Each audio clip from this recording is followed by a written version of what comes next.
Deux camps s'opposent dans l'affaire Sofiane Benazer, un des acteurs du film Les Amandiers. D'une part celles et ceux qui réclament défendre les droits des femmes et des victimes en mettant en lumière les agissements supposés, viols et violences, de ce jeune acteur et s'insurgeant contre l'attitude de la réalisatrice Valeria Bruni Tedeschi, sa compagne lors du tournage et accusée de ne pas avoir voulu se passer de ce comédien considéré par certains comme toxique. D'autre part, il y a les personnes qui refusent de bafouer la présomption d'innocence et sont choquées par ce lynchage médiatique de l'homme autant que de l'œuvre qui a pu être déprogrammée de certaines salles.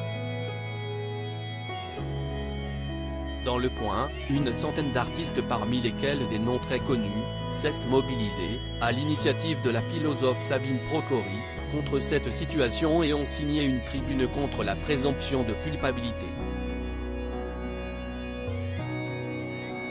Charlotte Gainsbourg, son compagnon Yvan Attal, Fanny Ardant, Charles Berling, Patrick Chessenay, Béatrice Dalle, Annie Dupéret, Guillaume Durand, Brigitte Lahaie, Frédéric Mitterrand, Éric Nolot ou encore les Trois Saignets, Emmanuel, Mathilde et Marie-Amélie, font partie de la centaine de signataires de ce texte qui rappelle la beauté du film, dans un premier temps acclamé et désormais dans l'œil du cyclone.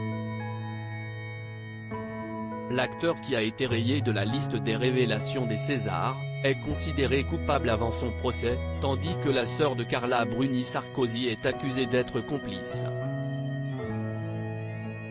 Un emballement médiatique inadmissible, avec en point d'orgue la couverture controversée de Libération, qui discrédite la véritable lutte contre les violences faites aux femmes, d'après ce texte. De graves conséquences envisagées. Cette tribune met aussi en avant le fait que les nombreux et talentueux acteurs du film ont pâti de cette situation. Seul Vassili Schneider, frère de Nils, a osé s'exprimer, clamant être reconnaissant de tout ce que lui a apporté la cinéaste.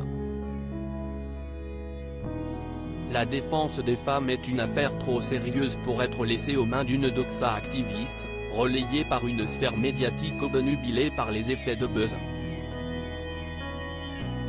À terme, pareil dérèglement menace le féminisme, et la société tout entière dans ses idéaux d'égalité et de justice pour tous. Ces idéaux sont notre bien à tous, lit-on dans la tribune. À noter, Vincent Perez ou encore Carla Bruni ne font pas partie des signataires alors qu'ils avaient ouvertement affiché leur colère contre le traitement médiatique de l'affaire. La femme de Nicolas Sarkozy s'en était notamment pris à Libération pour sa une consacrée à Sofiane Benazer, lui lançant un « honte à toi » sur Instagram. Sofiane Benazer reste présumé innocent des faits qui lui sont reprochés jusqu'à la clôture définitive de l'affaire.